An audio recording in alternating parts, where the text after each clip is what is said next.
Sihat ke? Nas, apa khabar kau sekarang? Aku dengar kau dah naik pangkat. Kata orang kau dah jadi team director ke BBKL. Betul ke? Alhamdulillah, khabar baik. Rezeki ni tak salah alamat. Jadi aku bersyukur dengan jawatan ni. Aku dengan khabar isteri kau telah kembali ke rahmatullah hari itu. Ucapkan takziah untuk kau. Terima kasihlah atas ucapan takziah kau tadi. Yelah, aku reda atas pembagian isteri aku. Aku pun bersyukur sangat kerana isteri aku meninggalkan hibah sebanyak RM500,000 kepada aku dan anak-anak aku. Azim, aku dengar cerita sekarang perniagaan dah naik melonjak sejak PKP ni. Macam mana punya pendapatan bulanan? Share-share lah sikit dengan aku. Alhamdulillah. Itu semua rezeki Allah kan. Betul lah tu. Kita orang pun macam mana kita orang tak sangka lah kita orang punya profit menaik 3.50% berbanding tahun lepas. Nak buat macam mana, rezeki Allah kan. Kita terima je lah. And kalau profit menaik, automatik kita punya pendapatan syarikat menaik kan. So aku dapat dalam bulan ni dalam 300,000 berbanding tahun lepas. Tahun lepas hanya 200,000 macam tu. So kita bersyukur lah kita dapat lebih berbanding tahun lepas kan. Rezeki Allah, Alhamdulillah. Hang pun sama. Aku dengar hang punya rumah sewa semua, hang jual rumah sewa semua kan.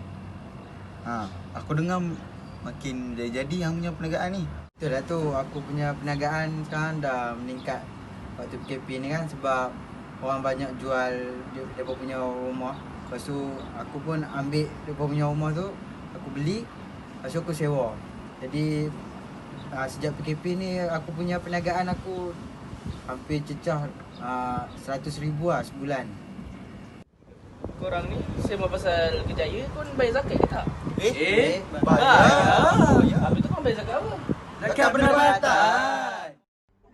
Assalamualaikum warahmatullahi wabarakatuh. Nama saya Muhammad Ashraf Aiman bin Razam Suria. Saya bermetrikkan di PZ 202025571.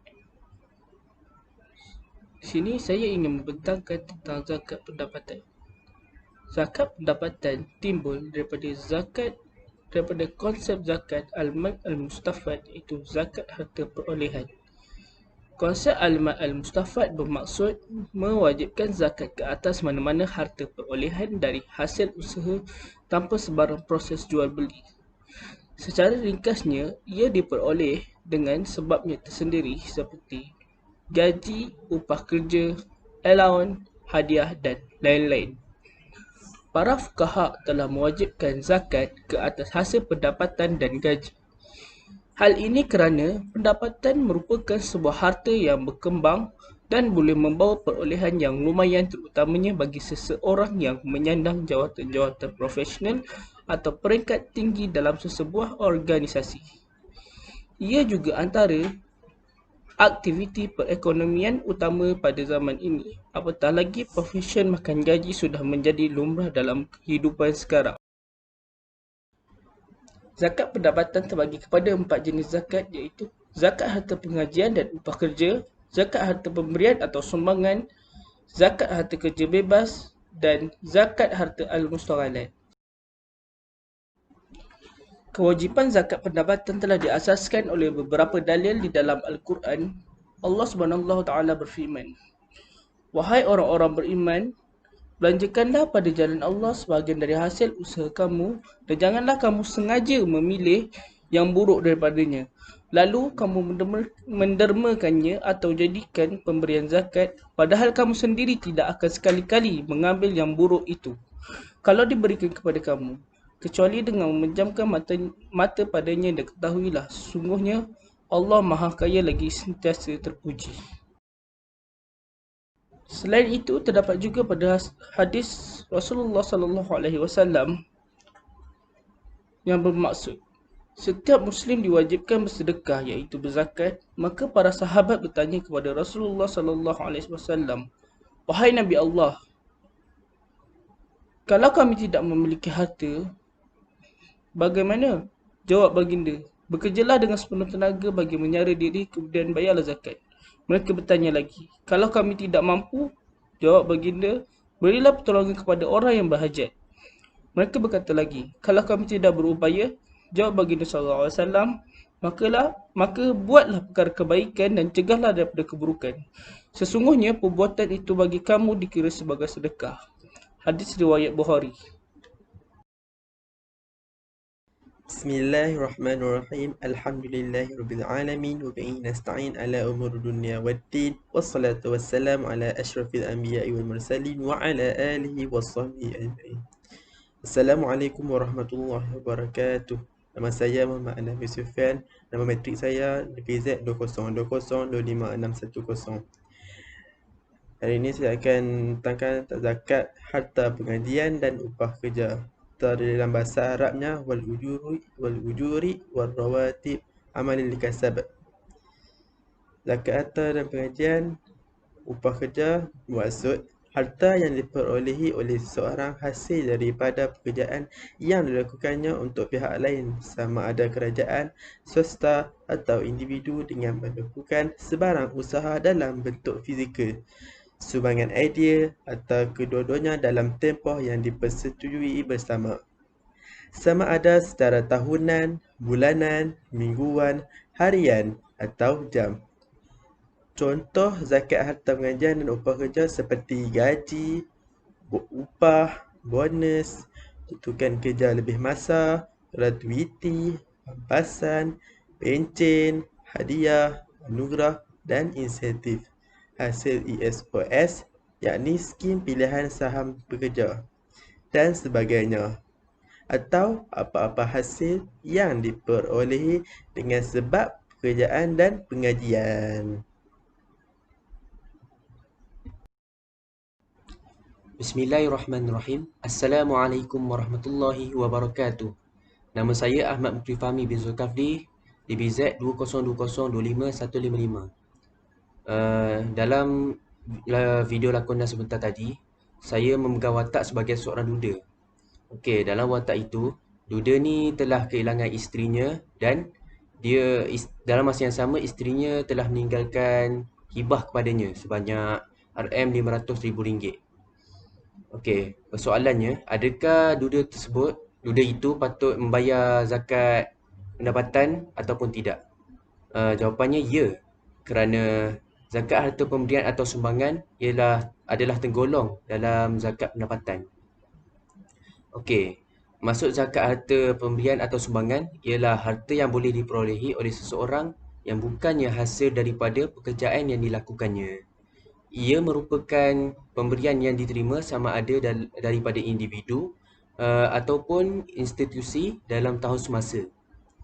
Harta tersebut dalam berbentuk harta zakawi yang bukan dalam bentuk harta tetap dan bukan merupakan nafkah wajib. Okey, harta zakawi ni ialah harta yang boleh dikenakan zakat. Okey, contoh lain untuk harta pemberian atau sumbangan adalah hibah. Contoh lain untuk hibah adalah hadiah, sagu hati, pencen pasangan, sedekah, pampasan, harta pusaka dan mahar perkahwinan. Assalamualaikum warahmatullahi wabarakatuh. Nama saya Muhammad Azim bin Ismail, DPZ 2020248883. Berdasarkan lakonan video sebentar tadi, saya memegang watak sebagai seorang usahawan yang berjaya dalam bidang perniagaan. Kepada saudara-saudari yang bekerja sebagai usahawan, bekerja sendiri atau bebas, di sini saya ingin menerangkan tentang zakat harta kerja bebas. Zakat harta kerja bebas ni adalah harta yang diperolehi oleh seseorang hasil daripada pekerjaan yang dilakukannya sendiri tanpa ada kaitan dengan pihak lain, dalam bentuk kerja bebas, atau perkhidmatan profesional. Antara contoh zakat harta kerja bebas adalah bayaran perkhidmatan konsultansi profesional seperti peguam, arkitek, doktor klinik, hospital swasta dan sebagainya. Seterusnya, bayaran projek yang diterima oleh kontraktor dan keuntungan projek bermusim. Contohnya, projek solar di Malaysia yang menghasilkan keuntungan berjuta ringgit. Selain itu, commission dan residual income, pendapatan dari jualan insurans, takaful, unit trust, brokerage dan seumpamanya. Akhir sekali, bayaran royalty atau komisen yang diterima hasil penulisan, penerbitan aktiviti seni dan sebagainya. Hasil tunai sekali-sekala seperti hasil pembayaan semula aset atau jualan aset atau pinjaman bank yang tiada tujuan dan lain-lain. Semoga dengan ilmu yang saya kongsikan ni dapat manfaat kepada semua orang di luar sana. Terima kasih. Assalamualaikum warahmatullahi wabarakatuh. Saya Azhari bin Husin, DPZ 200025612, kelas DPZW 1A. Berdasarkan video sebentar tadi, saya memegang watak sebagai ejen sewaan. Di sini saya akan menerangkan mengenai zakat harta al-mustaqalat.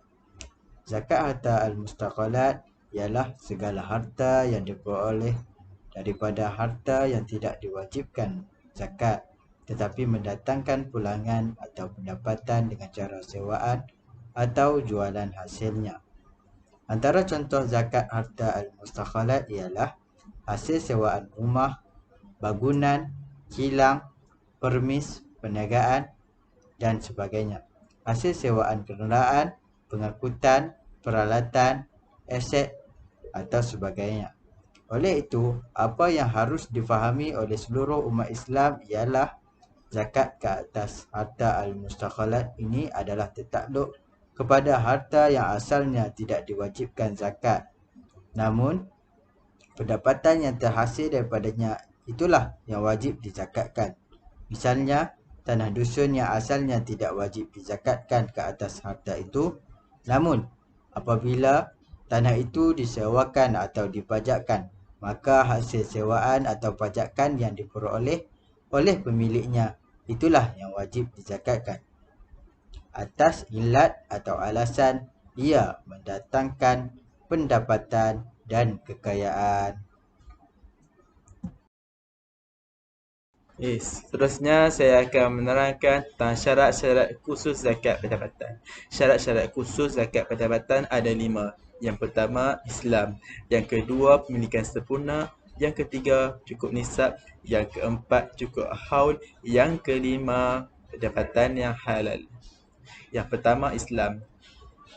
Hanya orang Islam yang pendapatannya wajib dikenakan zakat. Yang kedua, pemilikan sempurna. Pendapatan yang sempurna, hak miliknya sendiri yang wajib dikenakan zakat. Selain itu, yang bukan hak milik dia tak wajib untuk kenakan zakat. Yang ketiga cukup nisab. Bagi pendapatan bersihnya yang setelah ditolak keperluan asasi, mestilah melebihi nilai minimum wajib zakat, iaitu nilai 85 gram emas. Yang keempat, cukup haul. Cukup haul ini adalah cukup tempoh setahun hijrah pendapatan dari sesuatu pekerjaan yang dibuat olehnya. Ini pendapatnya bercanggah, iaitu mensyaratkan haul ini bersandarkan hadis Rasulullah yang berbunyi, sesiapa yang memperolehi harta tidak diwajibkan berzakat melainkan setelah genap setahun haul pemilikannya. Hadis riwayat At-Tirmizi. Yang terakhir, pendapatan yang halal.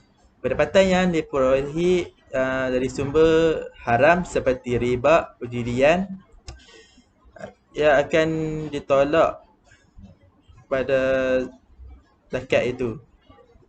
Jadinya zakat yang sumber yang diperolehi haram itu akan ditolak ke dalam Baitul Mal. Okey, seterusnya saya akan serah kepada rakan saya yang lain. Seterusnya, kaedah pengiraan zakat pendapatan. Terdapat 3 kaedah pengiraan zakat. Yang pertama, 2.5% atas jumlah pendapatan kasar setahun. Jika pendapatan tersebut melebihi nisab. Okey, yang kedua, membayar zakat setelah menolak perbelanjaan asas yang dibenarkan mengikut panduan LHDN dan ketetapan Majlis Agama Islam Negeri. Dan terakhir sekali, yang ketiga, membayar zakat setelah mengambil kira tanggungan sebenar. Kaedah pengiraan zakat pendapatan yang kami ambil adalah daripada Majlis Agama Islam Negeri. Okey, Majlis Agama Islam Negeri mengambil dan menggunapakai kaedah 2 dalam kiraan zakat pendapatan. Tetapi jumlah penolakan yang dibenarkan masih lagi berbeza. Seterusnya ialah kaedah pengiraan zakat pendapatan.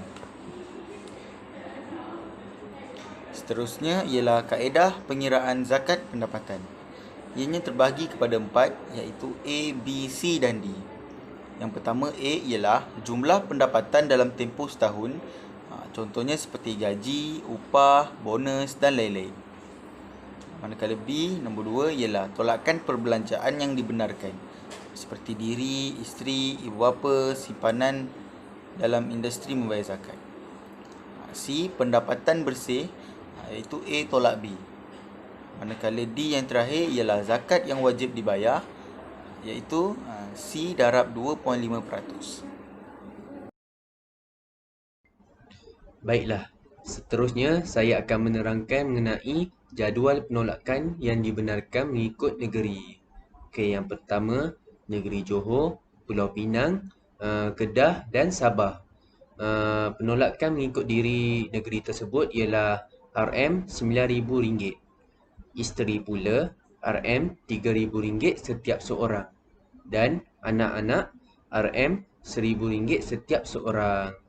Okey, yang kedua, negeri Perlis, penolakan diri adalah RM8,000, isteri RM3,000 setiap seorang, dan yang lain-lain mengikut keperluan sebenar.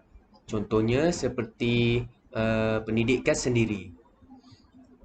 Seterusnya, yang ketiga, negeri Selangor, penolakan diri adalah RM11,300. Isteri pula RM5,000 setiap seorang, dan anak-anak mengikut kategori. Yang pertama, tanggungan IPT RM6,850 seorang, dan anak-anak dalam lingkungan 6 tahun hingga 17 tahun RM3,150 seorang.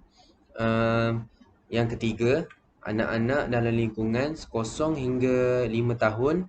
0 ni macam anak yang tak cukup umur setahun lagi lah, macam yang masih umur bulan lagi, dalam lingkungan RM1,000, RM1,450 seorang. Yang keempat, anak cacat ataupun anak yang kurang upaya, RM2,400 seorang. Kos penjagaan RM3,000 seorang. Tidak bekerja RM2,350 seorang, dan tanggungan pesakit kronik RM2,400 seorang. Baiklah, seterusnya untuk negeri wilayah persekutuan, Penolakan diri adalah RM12,000. Isteri pula RM5,000 setiap seorang.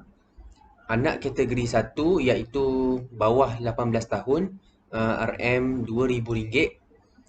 Anak kategori 2 iaitu lebih daripada 18 tahun, RM5,000, dan yang lain-lain. Contohnya macam pendidikan sendiri, RM2,000. Okey, untuk Terengganu pula, untuk diri RM8,000, isteri pula RM5,000 setiap seorang. Dan anak-anak ni Terengganu menggunakan konsep anak ni untuk setiap seorang. Dia tak ada berlainan. Sama je, semua RM1,000. Untuk Melaka pula, diri RM8,000. Isteri pula, kalau yang bekerja kosong, tidak perlu menolak. Manakala yang tidak bekerja, RM5,000 untuk setiap seorang. Okey, kalau anak-anak pula, dia macam Terengganu juga, RM1,000 setiap seorang. Okey, untuk Negeri Sembilan pula, untuk diri RM9,000, isteri pula RM4,000 setiap seorang. Anak-anak kategori 1, dia tergolong dalam anak yang tidak masuk IPT, RM2,000. Anak kategori 2 yang belajar di IPT, RM8,000.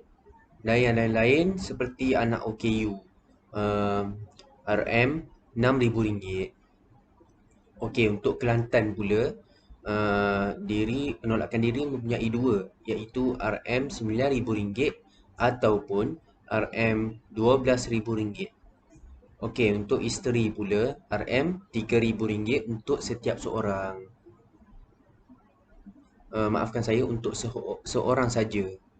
Okey, untuk anak kategori 1 iaitu lingkungan bawah 17 tahun, RM1,000. Dan anak kategori 2 yang belajar di IPT, RM4,000. Okey, untuk Perak pula, untuk diri RM10,800. Manakala isteri RM5,000 setiap seorang. Anak kategori 1 iaitu anak bawah 18 tahun, RM2,300. Anak kategori 2 iaitu anak yang berumur 18 tahun ke atas, RM2,800. Yang lain-lain seperti perubatan, RM500 hingga RM2,400. Okey, Pahang pula, untuk diri RM14,400. Isteri pula RM3,000. Anak kategori 1 iaitu 0 hingga 6 tahun. Seperti yang saya cakap tadi, yang kosong tu mengikut bulan lah, yang tak cukup setahun lagi, RM3,600. Untuk anak kategori 2, yang 7 tahun ke atas, RM24,000. Dan yang terakhir sekali, yang lain-lain seperti perubatan, RM24. Okey.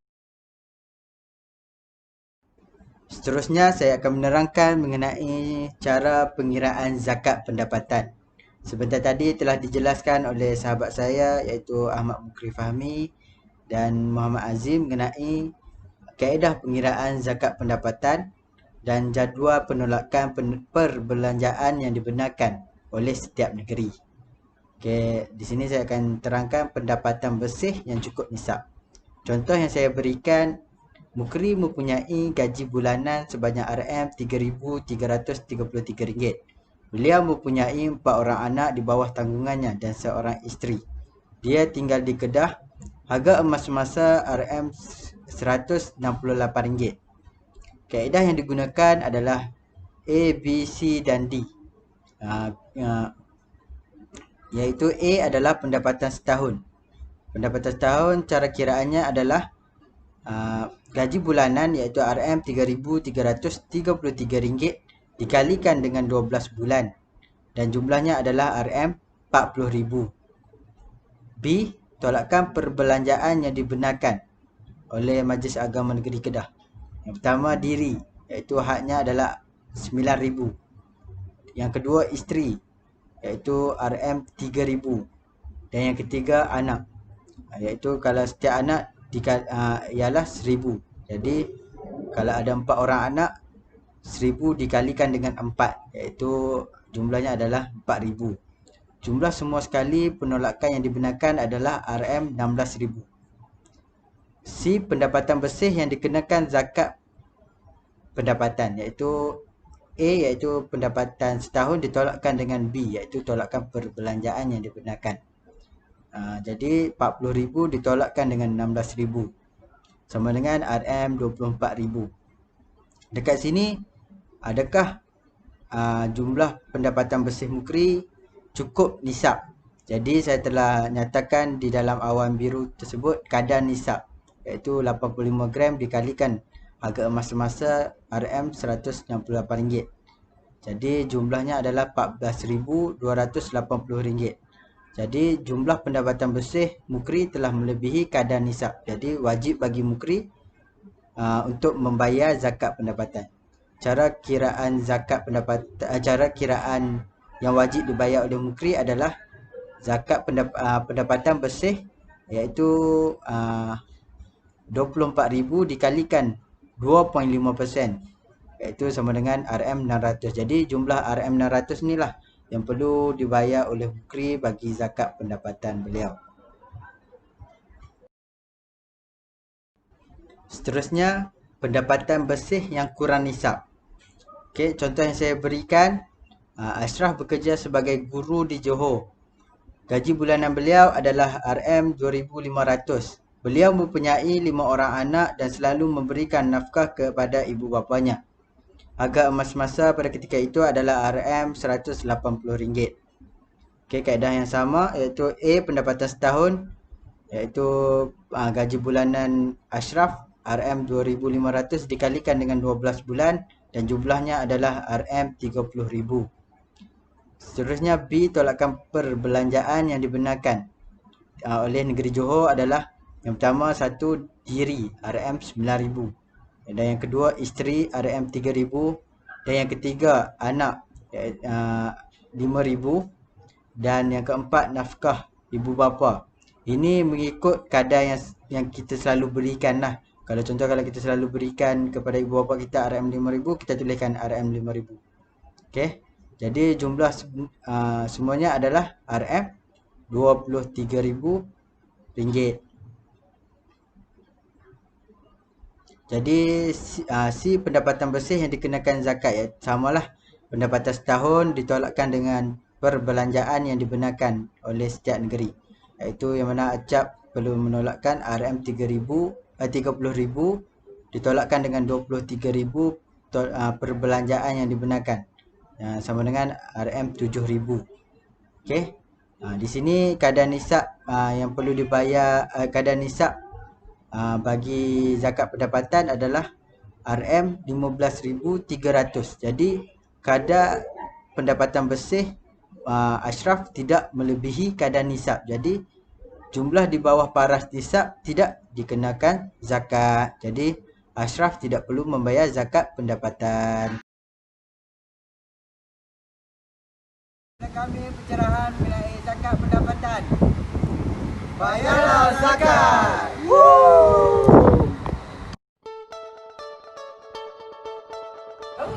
Zakat pendapatan. Aku redha atas pemberian Allah.